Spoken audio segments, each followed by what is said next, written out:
Ezekiel chapter 29, beginning with the 15th verse. Welcome to all of those in the auditorium and all those that have joined us by live streaming. Certainly we are appreciative of the attendance of each and every one, whether in person or by way of our live streaming.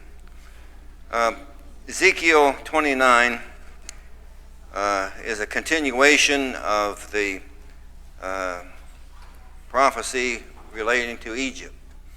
Very interesting that some of the other countries, such as Ammon, Moab, Edom, those countries were absolutely destroyed. Their civilizations were erased from history, but Egypt was not erased from history. It continued, but it continued as a base country. Now, this figure of crocodile, we're going to be looking at that figure of the crocodile in chapter 29. We looked at it last week. The crocodile being pulled out of the river, that illustration. I think it's important to understand just how important the Nile was to the Egyptian economy. In fact, without the Nile, there would be no Egypt. The Nile River is a 4,100-mile river that empties into the Mediterranean Sea. And there in the area of Egypt, there in the delta, the Nile River floods annually. In fact, the ancient Egyptians started their calendar with the annual flooding of the Nile. And of course, as that Nile River flooded, what happened? Well, silt, soil was deposited, and the ancient Egyptians had canals that went through the desert area, and it was a great, rich agricultural area. Now, it was important, and not only in terms of agriculture, it was important in terms of transportation. The pyramids, there was bringing materials for the pyramids there, so it was a very important transportation route. Well, that being important to the ancient Egyptians and currently to the current Egyptian economy, the Egyptians had kind of a Nile worldview, we might say. They,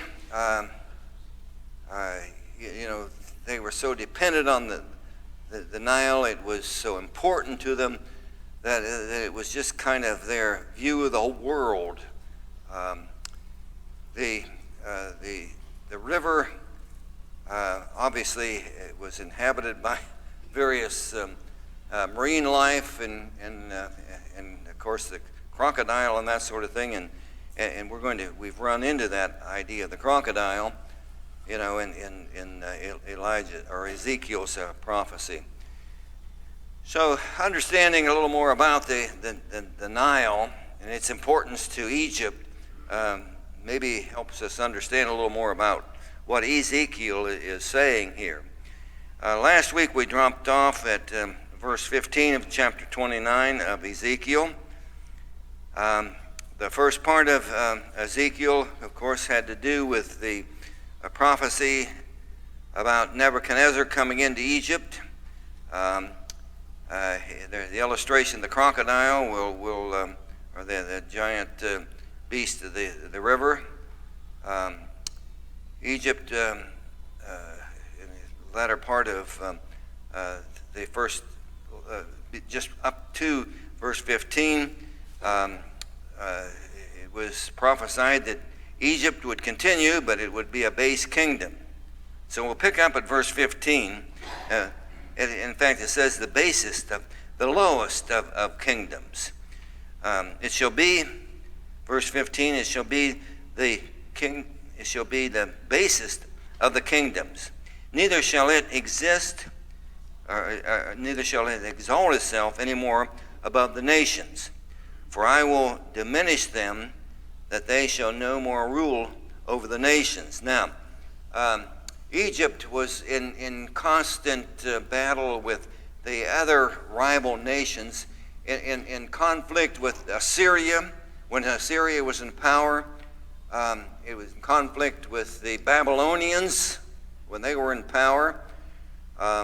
In fact, some of those Egyptians, during the battle with the Babylonians, were carried away into Babylonian captivity and captivity in other nations. And of course, we can imagine there were Jews involved in Egypt. I mean, there was a lot of, interaction between Jerusalem, Judah, Israel, and Egypt. And you can imagine, as of today, there are citizens of other countries here. Some of our citizens are scattered across the world, and some of them take up residence in other countries. And we can imagine that was true. Interaction, population interaction between Egypt and Israel. Well, verse and of course, as countries today, various countries have various allies. We have allies, and those allies change from time to time, but various countries have allies. Well, Egypt had a lot of allies that we're going to notice here in the 29th chapter of Ezekiel. Verse 16, and it shall be no more the confidence of the house of Israel. Now, Israel depended on, contrary to God's will, Israel depended on political support, military support from Egypt. And God was not pleased with that. Here Israel had the God of heaven, had Jehovah God on their side. And what kind of gods did Egypt have on its side? Multiple no gods. Now, can you imagine that? Here, Jerusalem, Judea, Israel had the presence of the God of the universe, and from time to time they depended on, politically and militarily, they depended on a country that had multiple gods probably for each population center, each city in that. And so, how stupid could they be? Well, they were stupid in that regard. And here it says, and it shall be no more the confidence of the house of Israel. Israel's not going to depend on Egypt anymore. And it shall be no more the confidence of the house of Israel, which bringeth their iniquity to remembrance. The iniquity associated with their gods, when they shall look after them, but they shall know that I am the Lord God. We have this recurring thought as the prophet speaks against various nations, that somehow those various civilizations are going to know that it's the God of heaven that's orchestrating all of this, all of these military maneuvers and so on. They shall know that I am the Lord God. And in verse 17, and it came to pass in the 7th and 20th year. Now, Ezekiel doesn't, the book of Ezekiel doesn't stay in chronological order. But these, if we follow these various enunciations of the time, we could put it in chronological order. And it came to pass in verse 17, it came to pass in the 27th year, in the first month, in the first day of the month, the word of the Lord came unto me, saying. So periodically, Ezekiel gets these messages, and messages about the same country, and then about different countries. In this case, it happened to be, we focused on Egypt here. This time it says, Son of man, that's that recurring phrase, Son of man, Nebuchadnezzar, king of Babylon, caused his army to serve a great service against Tyrus, or Tyre. I wonder why he would have said something like that. That the king of Babylon caused his army to serve a great service against Tyre. Well, God had pronounced condemnation on Tyre, right? And the instrument of his tool in that case was Nebuchadnezzar.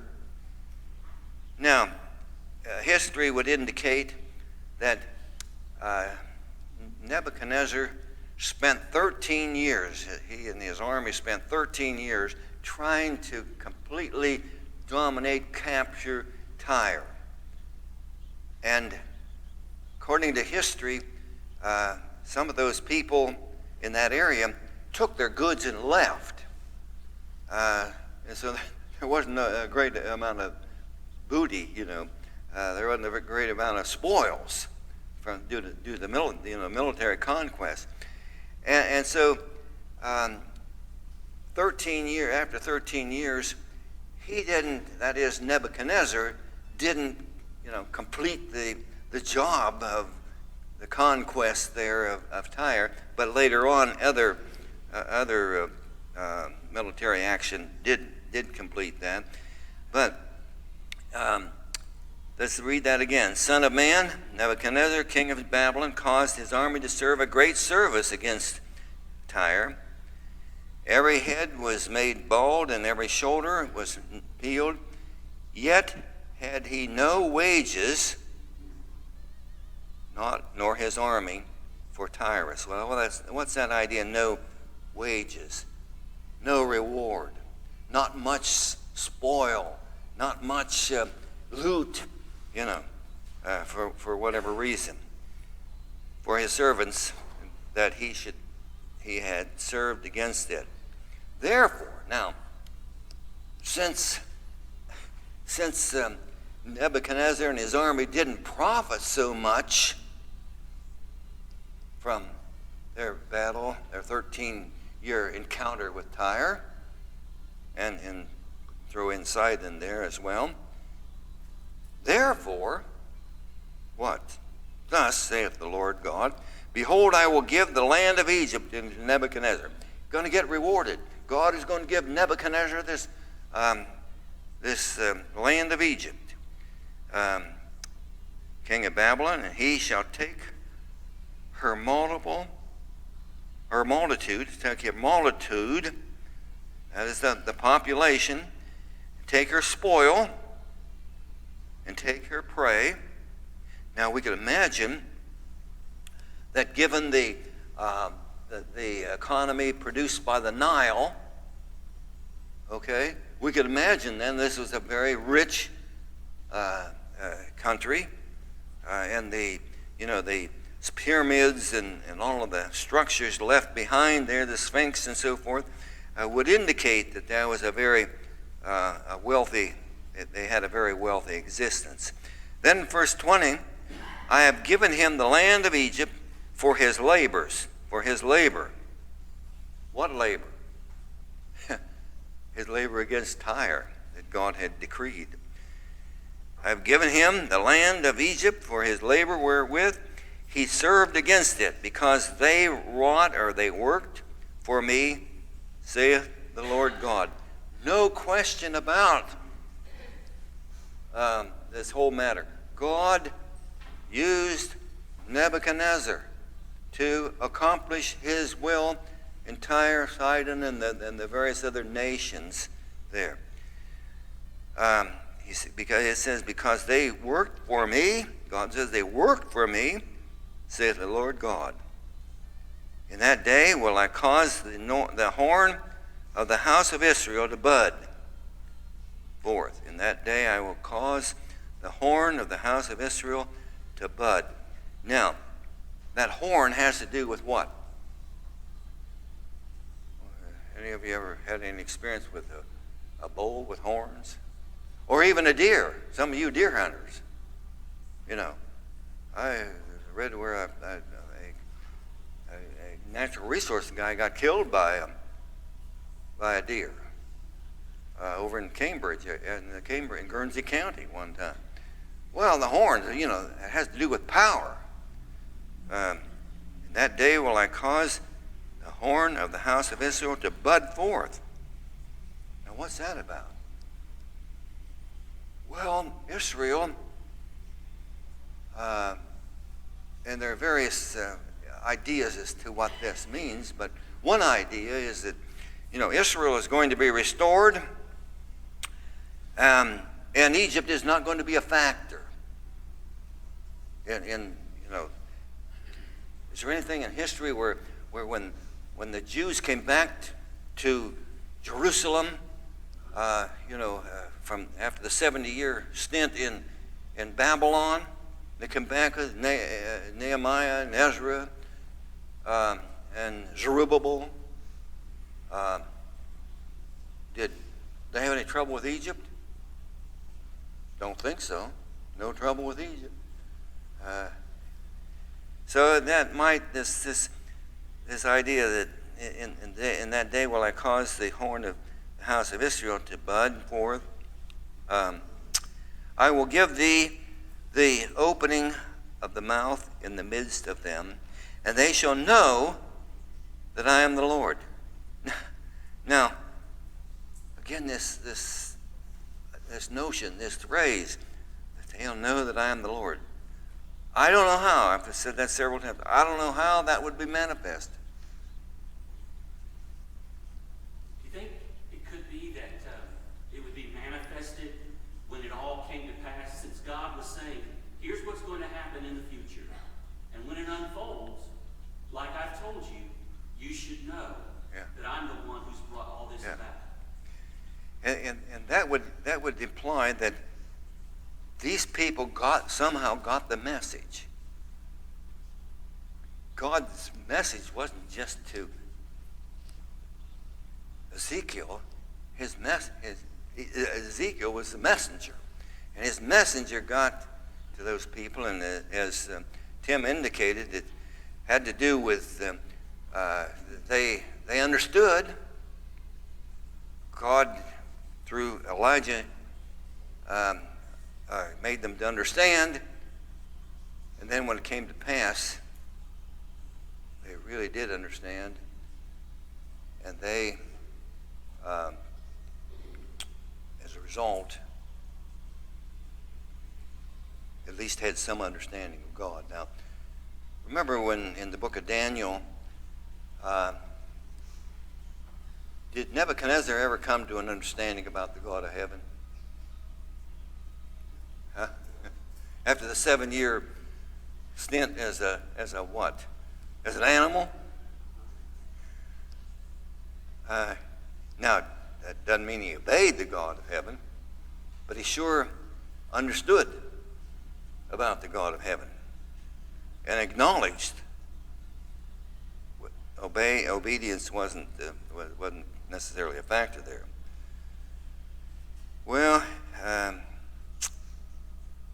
let's look at that 19 again. Therefore saith the Lord God, behold, I will give the land of Egypt in Nebuchadnezzar, king of Babylon, and he shall take her multitude,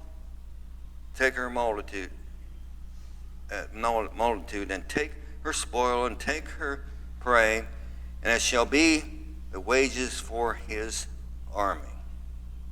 I have given him the land of Egypt for his labor, wherewith it served against him, because they wrought for me, they worked for me, saith the Lord. In that day will I cause the horn of the the house of Israel to bud forth, and I will give thee the opening of the mouth in the midst of them. They shall know that I am the Lord. Again, repeating that idea of I am the Lord. Then in chapter 30, we have,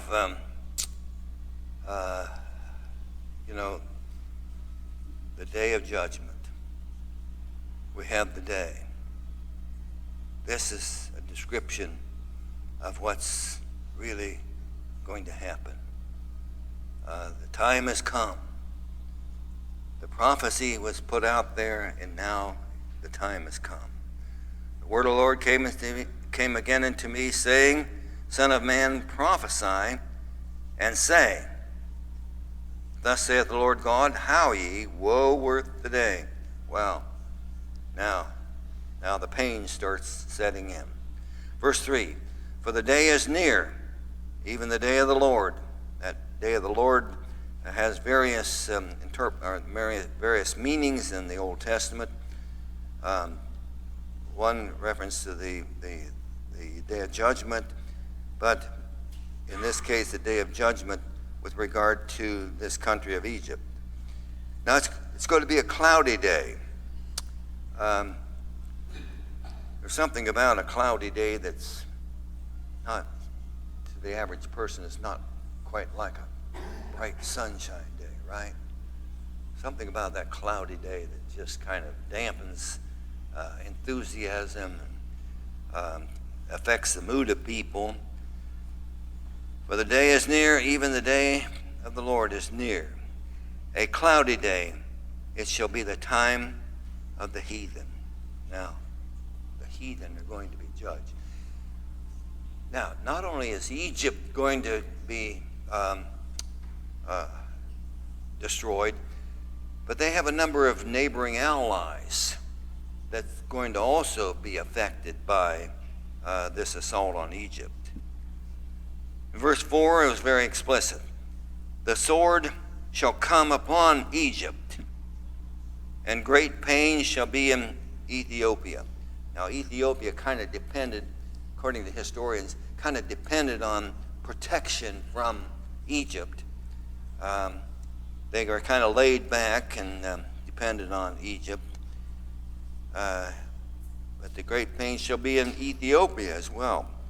When the slain shall fall in Egypt, and they shall take away her multitude, and her foundations shall be broken down. What that idea of their foundations could reference their infrastructure, their housing, their transportation, their canals, the various infrastructure that they depended on, and infrastructure that the economy was, their institutions,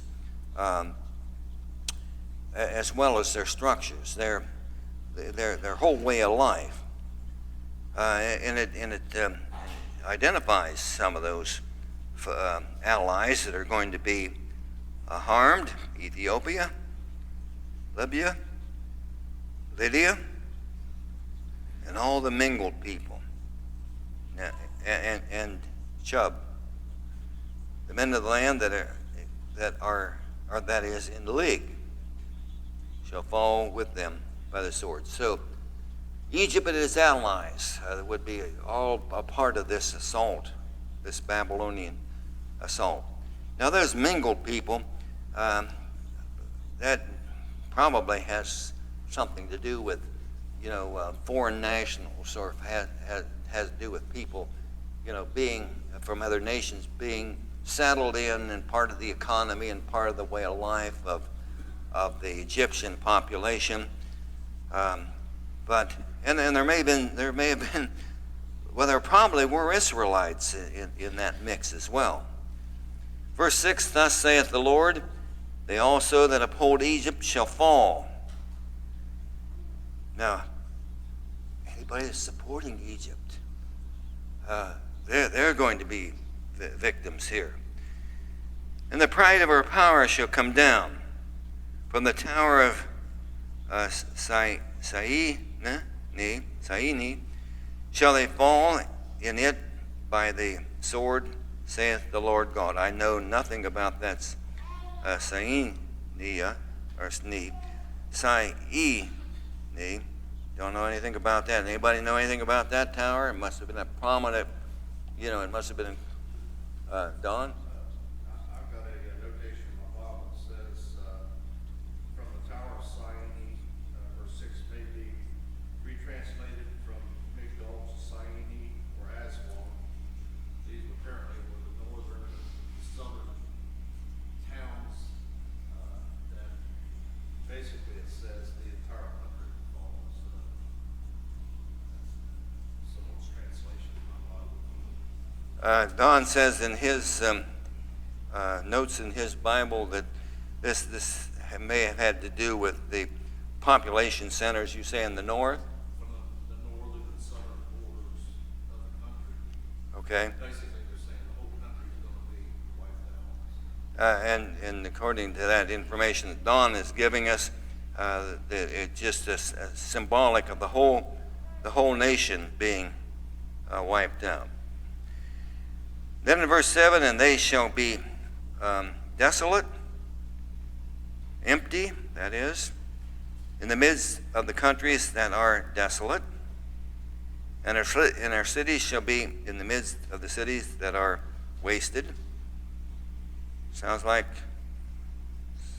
scorched earth policy there. Sounds like things are going to be just pretty well wiped out. And they shall know that I am the Lord.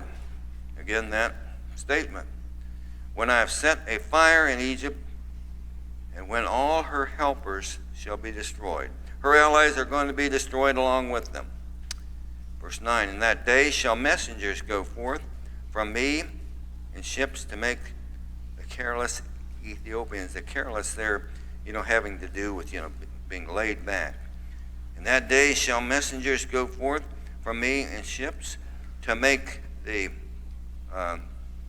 carefree, careless Ethiopians afraid, and great pain shall come upon them, as in the day of Egypt, for lo, it cometh. So their allies are going to be destroyed as well. Verse 10, thus saith the Lord God, I will also make the multitude of Egypt to cease by the hand of Nebuchadnezzar, king of Babylon. He and his people with him, the terrible of nations. Apparently, these Babylonians were more mean, let's say, than lots of other nations. They apparently were just barbarous people. They were terrible. And it says here that they had the reputation of being terrible. They're terrible of the nations.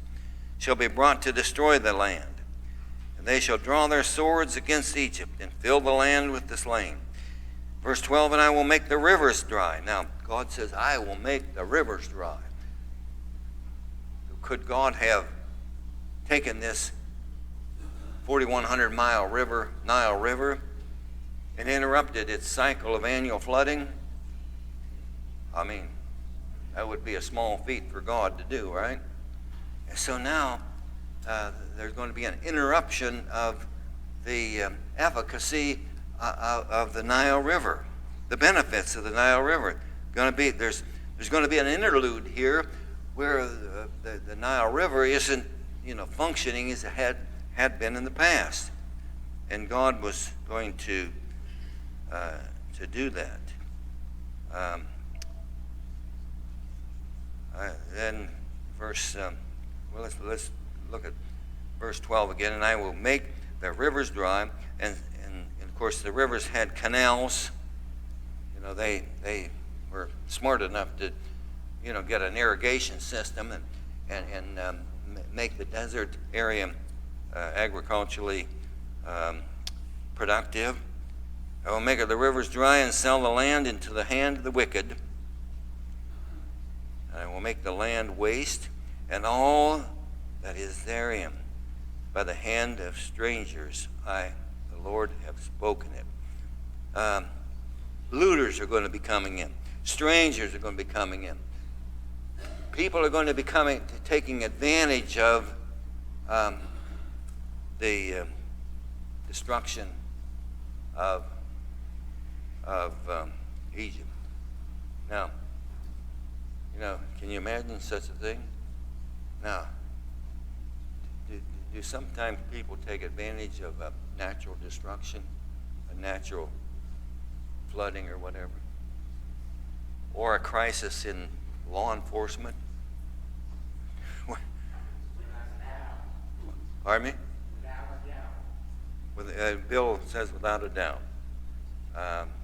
So there'd be, you can imagine these people that are not affected coming in and helping take the spoil when the Egyptians or when the Babylonians left. They're going to be like scavenger, like turkey buzzards, scavenger. They're going to come in and scavenger the place. In verse 13, thus saith the Lord, I will also destroy the idols. Well, those people had lots of idols. And I will cause their images to cease out of Nov. Apparently a place that was known for lots of idols. And there shall be no more a prince of the land of Egypt, no government, nobody in control. And I will put a fear in the land of Egypt. And I will make Pathros desolate. And I will set fire in Zorn. Zorn was another center of idolatry. And I will execute judgments in No, another population center. And I will pour out my fury. He says, I'm going to pour out my fury upon Sin, another population area, the strength of Egypt. And I will cut off the multitude of No. And I will set fire in Egypt. Sin shall have great pain. No shall be rent asunder. Noph shall be distressed daily.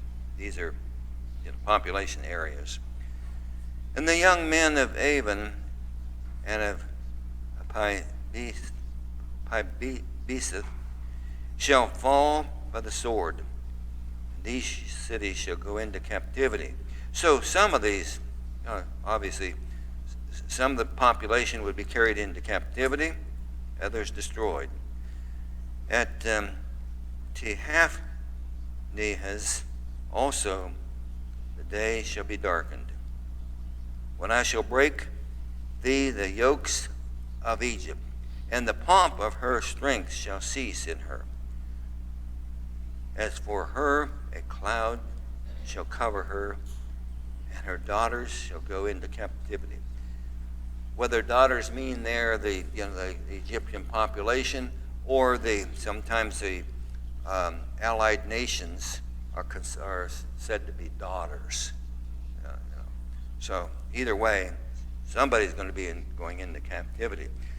Thus will I execute judgment in Egypt, and they shall know that I am the Lord. And it came to pass in the 11th year, in the first month, the 7th day of the month, that the word of the Lord came unto me, saying, now, this time frame harkens then back to a period of time prior to what we've just covered. And in this time frame, he says, Son of man, I have broken the arm of Pharaoh, king of Egypt. Now, how do people in the military, or how did they fight?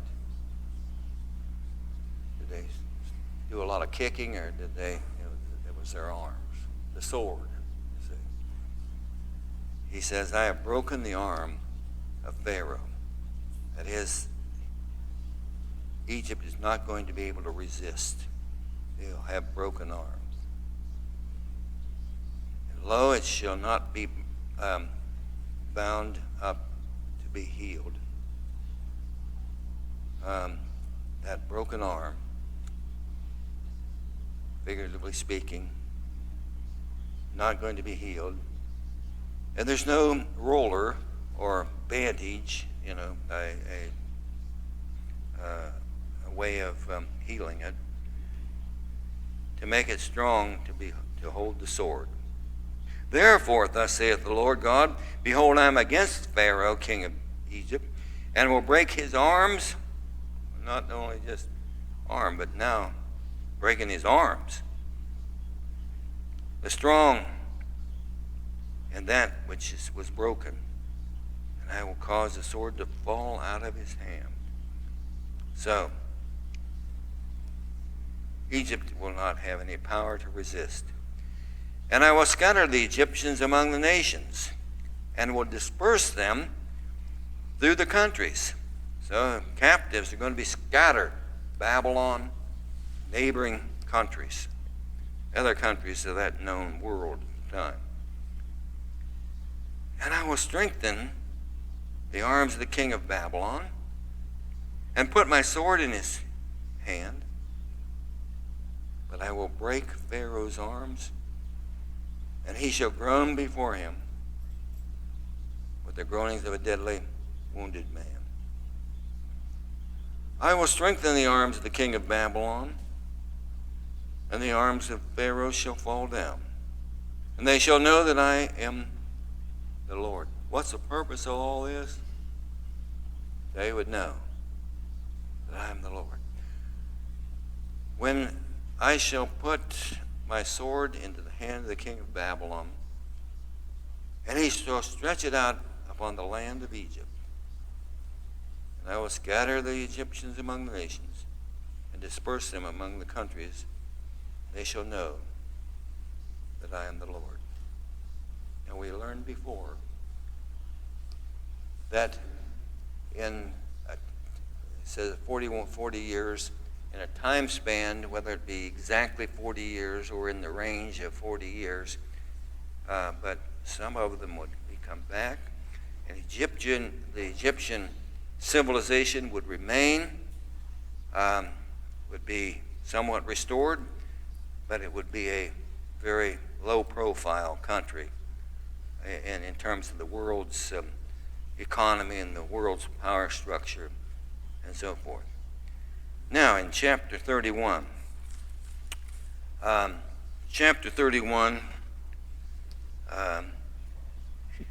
he's going to use another parable or allegory or illustration. And I know there's a differentiation among those, but it's just a matter of he's going to illustrate this whole scene in another way. And this time he's going to use the figure of the giant cedar tree in Lebanon. And it came to pass in the 11th year, in the 3rd month, see, there's another time frame, in the 1st day of the month, that the word of the Lord came unto me, saying, Son of man, speaking to Pharaoh, king of Egypt, and his multitude, whom thou art like. Now, and here's the question. Now, you ask the question. Whom art thou like in thy greatness? Now, what would Pharaoh's answer likely be?